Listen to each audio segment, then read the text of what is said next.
Hello everyone, welcome to this video, and today I'll be talking to you about someone special, someone close to my heart, a relative, and he's Peter Torot, soon to be canonized saint. He was a simple catechist, a husband, a father, a man of faith, whose quiet courage echoed louder than any gun. On October 19th, 2025, the Church will canonize him, making him Papua New Guinea's first saint. This is the story of how faith, fidelity, and sacrifice saved a martyrs for our times.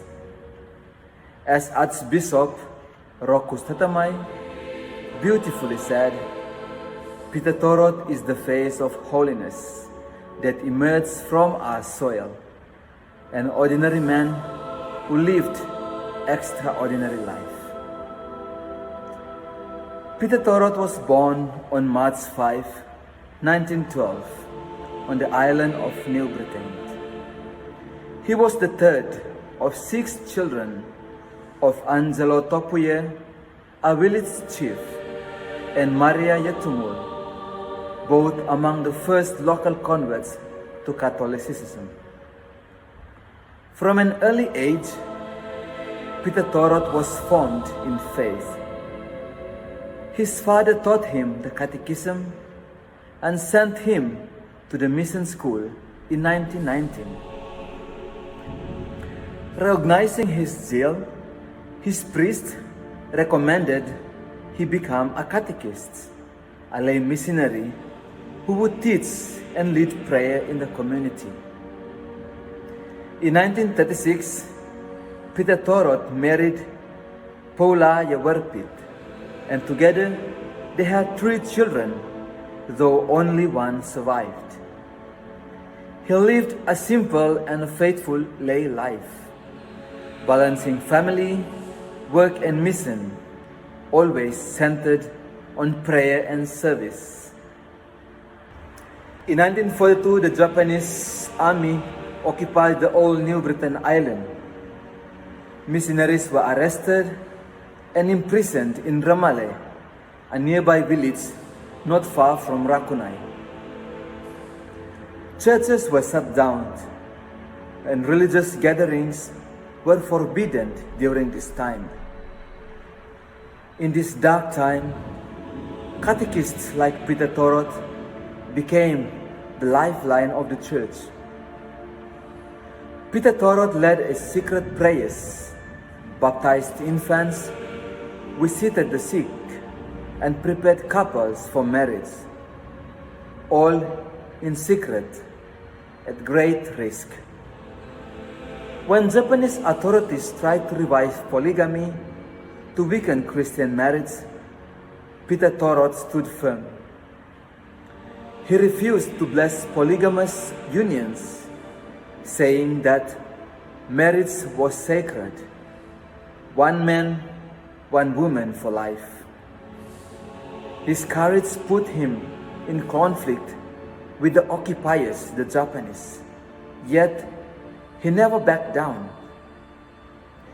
He even walked 5 to 6 hours through dangerous terrain just to bring the Eucharist to distant communities.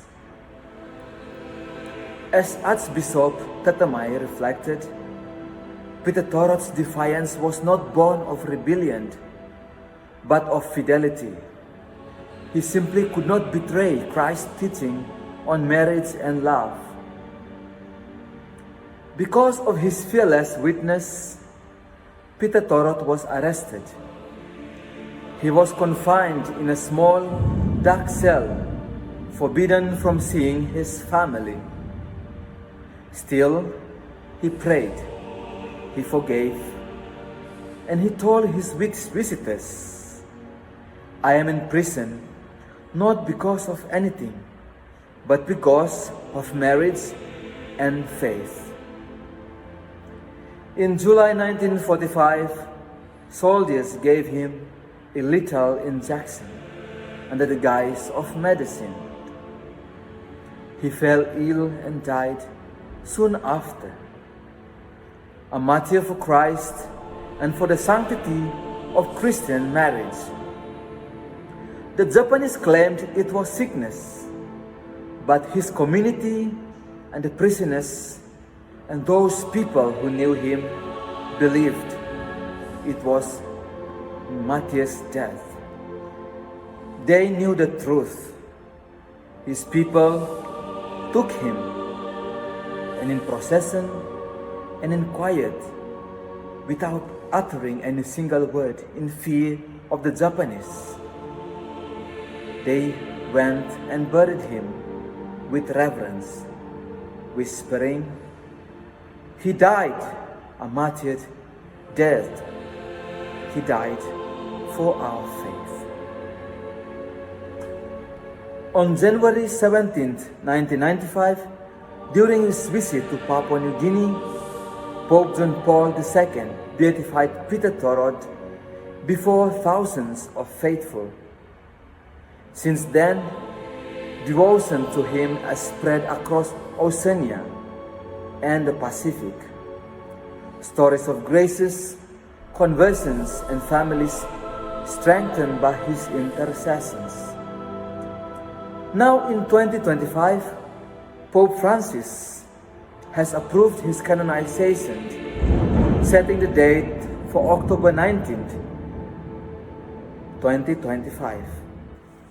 And we have reason to rejoice, because Peter Torot will become Papua New Guinea's first saint, a symbol of lay holiness and of steadfast faith. Any blessings, a gift to our country's 50th golden anniversary of independence.